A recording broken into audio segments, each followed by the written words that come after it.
नमस्कार विद्यार्थी मित्रांनो, आज आपण स्वामी रामानंद तीर्थ मराठवाडा विद्यापीठा अंतर्गत BA-TYला पदवी स्तरावर राज्यशास्त्र विषयासाठी जो भारतीय राजकीय विचारवंत पेपर अभ्यासाला आहे त्यातील लोकमान्य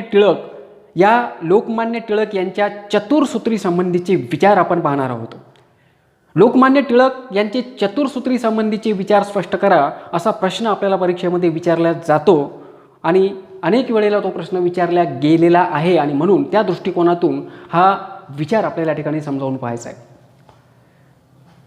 लोकमान्य बाळ गंगाधर टिळक यांचा उल्लेख केल्यानंतर त्यांचा कार्यकाळ आणि त्यांचा संदर्भ आपण ज्या वेळेला त्याचं स्मरण करण्याचा प्रयत्न करतो त्यावेळेला भारताच्या स्वातंत्र्य लढ्याचा इतिहास आपल्या डोळ्यापुढे येतो। विद्यार्थी मित्रांनो, भारताच्या स्वातंत्र्य लढ्याच्या इतिहासामध्ये जे प्रमुख विचारवंत होऊन गेले त्या विचारवंतांमधील एक मुख्य विचारवंत म्हणून लोकमान्य टिळक यांच्याकडे पाहिलं जातं।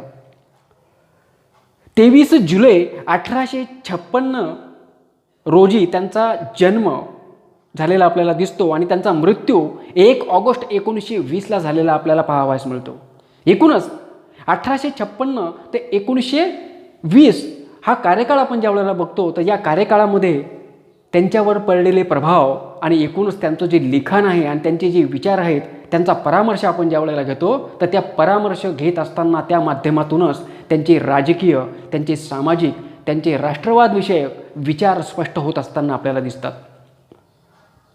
एक जहालमतवादी विचारवंत म्हणून लोकमान्य बाळ गंगाधर टिळक यांचा उल्लेख इतिहासामध्ये प्रामुख्याने केला जातो आणि भारतीय असंतोषाचे जनक, जहालमतवादी विचारवंत अशा प्रकारची अनेक संदर्भ लोकमान्य टिळकांच्या संदर्भात व्यक्त होत असताना आपल्याला दिसतात आणि सगळ्यात महत्त्वाचं म्हणजे स्वराज्य हा माझा जन्मसिद्ध हक्क आहे आणि तो मी मिळवणारच अशा पद्धतीचे उद्गार काढणारा स्वातंत्र्य लढ्याच्या काळातील एक मुख्य विचारवंत म्हणून लोकमान्य टिळकांचा विचार या ठिकाणी केला जातो। आपल्या कार्यकाळामध्ये त्यांनी केशरी व मराठा हे 2 वृत्तपत्र चालू केलेले आपल्याला दिसतात आणि त्यांच्याच कार्यकाळामध्ये त्यांनी शिवजयंती उत्सव आणि गणपती उत्सव हे सुरू केलेले आपल्याला दिसतात की त्याची जी काही प्रथा आहे जी आजपर्यंत मोठ्या प्रभावाने या ठिकाणी ती प्रथा चालत आलेली आम्ही पाहतो। म्हणून विद्यार्थी मित्रांनो, या ठिकाणी जे केशरी व मराठा हे 2 वृत्तपत्र त्यांनी सुरू केले ते सुद्धा अत्यंत महत्त्वाचे वृत्तपत्र मानले जात होते आणि त्याचबरोबर 1908ला तुरुंगामध्ये असताना, मंडालेच्या तुरुंगामध्ये असताना लोकमान्य टिळकांनी गीता रहस्य नावाचा ग्रंथ लिहिला होता। तोही खूप महत्त्वपूर्ण ग्रंथ मानला जातो। या प्रास्ताविक संदर्भाचा उल्लेख केल्यानंतर आपल्याला लोकमान्य टिळकांची चतुर्सूत्री या ठिकाणी समजावून घ्यायची। लोकमान्य टिळकांची चतुर्सूत्री काय होती, या चतुर्सूत्रीचा उद्देश काय होता, चतुर्सूत्रीमध्ये नेमकं काय विश्लेषण केलेलं आहे ते आपल्याला या ठिकाणी पाहायचं आहे आणि त्याचा विचार करत असताना आपल्याला असं दिसतं की पारतंत्र्यास मोडून काढण्यासाठी लोकमान्य टिळकांनी चतुर्सूत्रीचं साधन किंवा हत्यार म्हणून त्याचा वापर केलेला आपल्याला दिसतो। चतुर्सूत्रीमध्ये जे 4 सूत्र त्यांनी सांगितले त्या 4 सूत्रांचा वापर तत्कालीन भारतीय लोकांनी मोठ्या प्रमाणात जर त्या 4 सूत्रांचा स्वीकार केला तर भारताला ब्रिटिशांच्या जोखडातून लवकरात लवकर मुक्त होता येईल अशा पद्धतीचा विचार या चतुर्सूत्रीचा संदर्भ स्पष्ट करत असताना आपल्याला लक्षात घेणं गरजेचं आहे। विद्यार्थी मित्रांनो, भारताला असलेलं भारत जो पारतंत्र्यामध्ये होता त्या पारतंत्र्यातून बाहेर निघण्यासाठी किंवा भारताला पारतंत्र्यातून बाहेर काढण्यासाठी या चतुर्सूत्रीचा संदर्भ अत्यंत महत्त्वाचा असलेला दिसतो आणि चतुर्सूत्री पाहत असताना जे 4 सूत्र आपल्याला दिसतात त्यातलं पहिलं सूत्र आपल्याला दिसतं ते म्हणजे स्वदेशी, दुसरं सूत्र बहिष्कार, तिसरं सूत्र ते म्हणजे राष्ट्रीय शिक्षण आणि चौथं सूत्र आपल्याला दिसतं ते म्हणजे स्वराज्य। स्वदेशी, बहिष्कार, राष्ट्रीय शिक्षण आणि स्वराज्य हे ते 4 सूत्र होते। या 4 सूत्रांच्या माध्यमातून जे विचार लोकमान्य टिळकांनी मांडले त्याला चतुर्सूत्री म्हणून ओळखलं जातं। त्यातलं पहिलं सूत्र जे आहे ते असं सांगतं ते म्हणजे स्वदेशी या सूत्राचा विचार करत असताना आपल्याला असं दिसतं की स्वातंत्र्य लढ्याच्या काळामध्ये भारतीय लोकांनी ब्रिटिश ब्रिटिश लोकांनी तयार केलेला माल खरेदी न करता स्वतः भारतीयांनी तयार केलेला, भारतीय उद्योगधंद्यांअंतर्गत तयार झालेला माल, भारतीयांनी तयार केलेला स्वदेशी माल त्यांनी खरेदी करावा आणि ब्रिटिशांनी तयार केलेल्या मालावर त्यांनी बहिष्कार टाकावा. हा स्वदेशीचा संदर्भ आपल्याला लक्षात घेणं गरजेचं आहे. ते असं सांगतात की या पारतंत्र्याच्या काळामध्ये ब्रिटिशांनी भारताचं फार मोठ्या प्रमाणामध्ये आर्थिक शोषण केलेलं आहे. या आर्थिक शोषणाचा संदर्भ स्पष्ट करत असताना मोठ्या प्रमाणात व्यापारी आणि उद्योगाच्या माध्यमातून भारताची लूट करण्याचं काम ब्रिटिशांनी चालवलेलं होतं आणि त्याला जर लगाम घालायचा असेल तर भारतीय लोकांनी या ठिकाणी स्वदेशी वस्तूंचा वापर मोठ्या प्रमाणात केला पाहिजे आणि या माध्यमातून भारताची होणारी जी अधोगती आहे ती अधोगती थांबवली पाहिजे असा विचार ते स्वदेशीच्या माध्यमातून एक सांगतात. स्वदेशी या सूत्राला ते राजकीय आंदोलनाचे एक साधन मानतात. म्हणजे राजकीय आंदोलनाचं एक साधन म्हणून स्वदेशी या सूत्राकडे ते पाहतात आणि म्हणून हा अत्यंत महत्त्वाचा घटक असलेला आपल्याला दिसतो. स्वातंत्र्य आंदोलनाचा तो एक मार्ग आहे. कुठला? स्वदेशी हा स्वातंत्र्य आंदोलनाचा एक मार्ग आहे असं ते सांगतात आणि त्याचबरोबर भारतातील उद्योगधंद्यांचा जो ऱ्हास झालेला आहे, भारतातील उद्योगधंद्यांची जी अधोगती झालेली आहे ती अधोगती केवळ या ब्रिटिशांच्या व्यापारी नीतीमुळे झालेली आपल्याला दिसते असं ते सांगतात. आणि ही जर भरून काढायची असेल तर भारतीय उद्योगांना प्रोत्साहन देणं गरजेचं आहे, स्वदेशी वस्तूंचा वापर करणं गरजेचं आहे असं ते या स्वदेशी मुद्द्याच्या माध्यमातून सांगत असलेले आपल्याला दिसतात. आणि म्हणून देशाचे आर्थिक स्वावलंबन वाढवले पाहिजे असं ते स्पष्ट करत असताना आपल्याला दिसतात.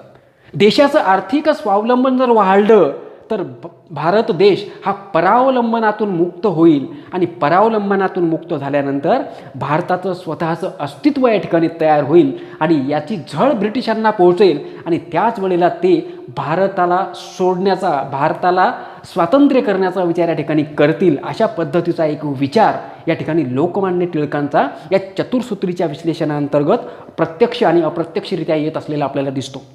विद्यार्थी मित्रांनो, याच्याही पुढे जाऊन ते सांगतात की जी काही गुलामगिरी आहे, या परावलंबनातून जी गुलामगिरी वाढते ती गुलामगिरी थांबवायची असेल तर भारताला स्वावलंबी बनवणं गरजेचं आहे आणि भारत त्याच वेळेला स्वावलंबी बनेल ज्या वेळेला तो स्वदेशी वस्तूंचा वापर करेल.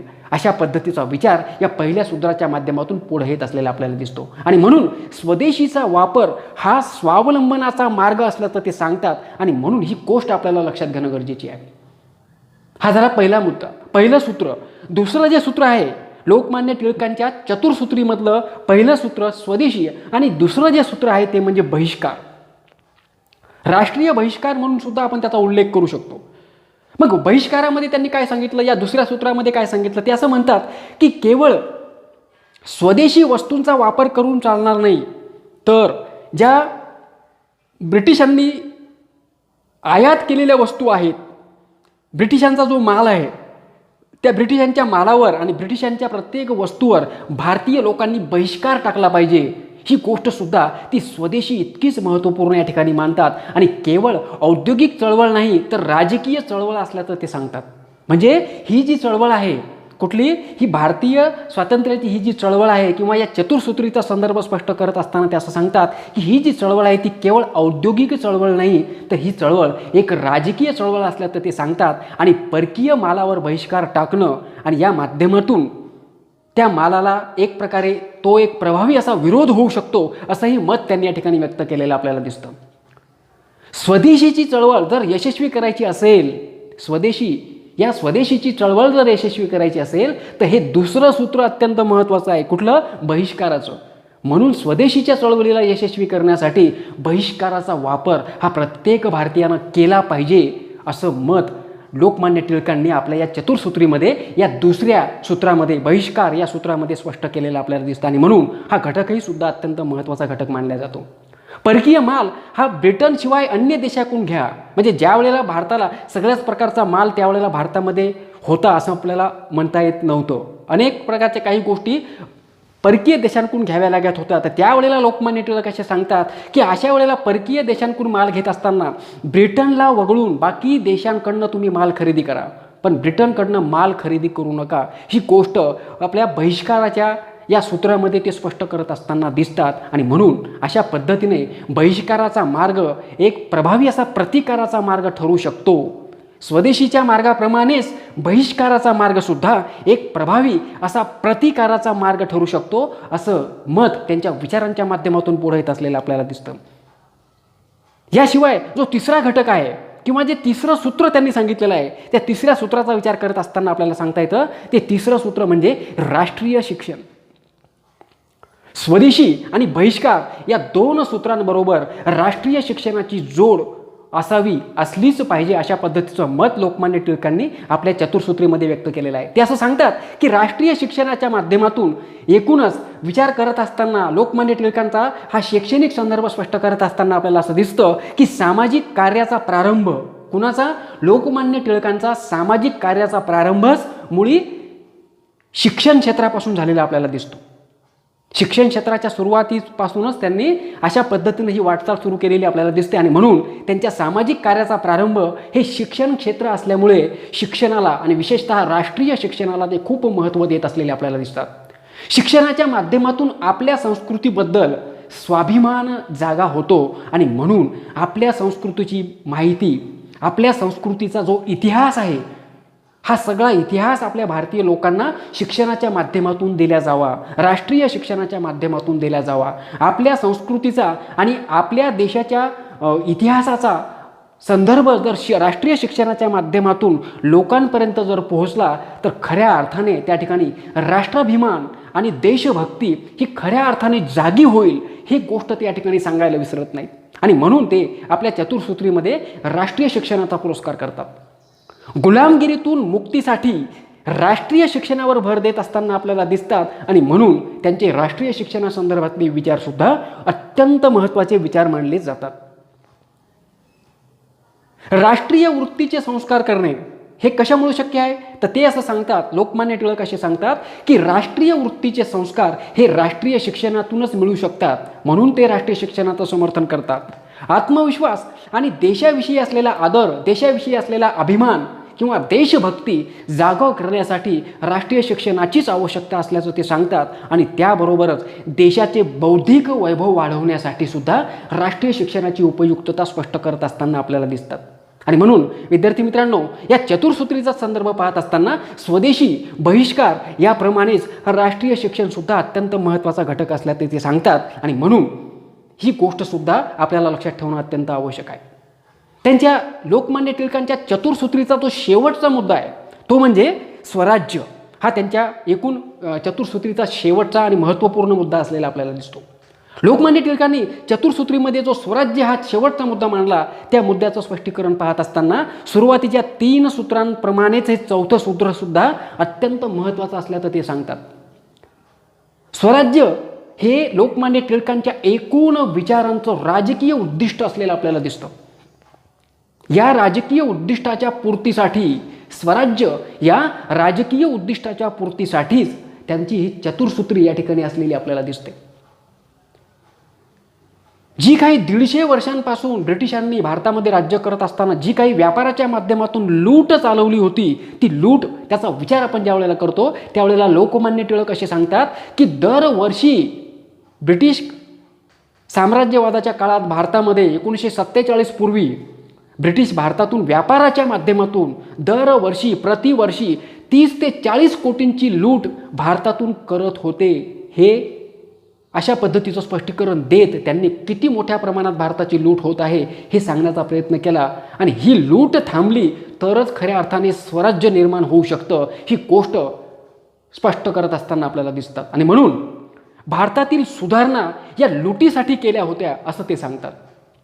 ब्रिटिशांनी ब्रिटिश काळामध्ये भारतामध्ये राज्य करत असताना जे रस्ते केले, ज्या टेलिग्रामच्या व्यवस्था केल्या, जे काही सुविधा केल्या, त्या सुविधा त्यांनी भारताचा विकास व्हावा यासाठी केलेल्या नाही आहेत. तर लोकमान्य टिळक सांगतात की भारतातील सुधारणा या ब्रिटिशांनी लूट करण्यासाठी केलेल्या होत्या, ही गोष्ट असं प्रमाण सिद्ध करत असताना लोकमान्य टिळकांनी अनेक दाखले दिलेले आपल्याला दिसतात. आणि म्हणून स्वराज्य प्राप्त करायचं असेल तर सर्वप्रथम आपल्याला या ठिकाणी स्वदेशीचा वापर केला पाहिजे, बहिष्कार टाकला पाहिजे, विदेशी मालावर बहिष्कार टाकला पाहिजे असं ते सांगतात. आणि राष्ट्रीय शिक्षणाच्या माध्यमातून एक आदर्श पिढी घडवण्याचं कामसुद्धा या माध्यमातून झालं पाहिजे असंही ते सांगायला विसरलेले नाही आहेत. विद्यार्थी मित्रांनो, याबरोबरच ते असं सांगतात की भारतीय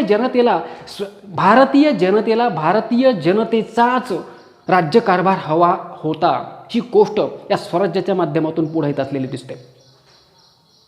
भारतीय लोकांना भारताचा राज्यकारभार करू द्या, भारतीय लोकच भारताचा राज्यकारभार करतील, ही गोष्ट या स्वराज्यामध्ये एक मूलभूत गोष्ट असलेली आपल्याला दिसते. आणि म्हणून भारतीय जनतेला स्वराज्य हवं होतं हा विचार लोकमान्य टिळकांच्या चतुर्सूत्रीमधील या स्वराज्याच्या विचाराच्या माध्यमातून पुढे येत असलेला आपल्याला दिसतो. आणि म्हणून अशा पद्धतीने स्वदेशी, बहिष्कार, राष्ट्रीय शिक्षण आणि स्वराज्य ही चार तत्व, ही चार सूत्र म्हणजे लोकमान्य बाळ गंगाधर टिळक यांची चतुर्सूत्री आहे. आणि ही चतुर्सूत्री म्हणजे दुसरं तिसरं काही नाही तर पारतंत्र्याच्या काळात लोकमान्य टिळकांनी आपल्या भारताच्या या पारतंत्र्य व्यवस्थेला मोडून काढण्यासाठी, पारतंत्र्यातून मुक्त होण्यासाठी ही चतुर्सूत्री सांगितली होती. ही गोष्ट जर आपण लक्षात घेतली तर हे चार सूत्र आपल्या लक्षात राहतील आणि या चार सूत्राच्या माध्यमातून व्यवस्थितपणे आपण परीक्षेमध्ये सुद्धा त्याची मांडणी चांगल्या पद्धतीने करू शकू. हीच गोष्ट या चतुर्सूत्रीचा संदर्भ लक्षात घेत असताना लक्षात ठेवणं गरजेचं आहे.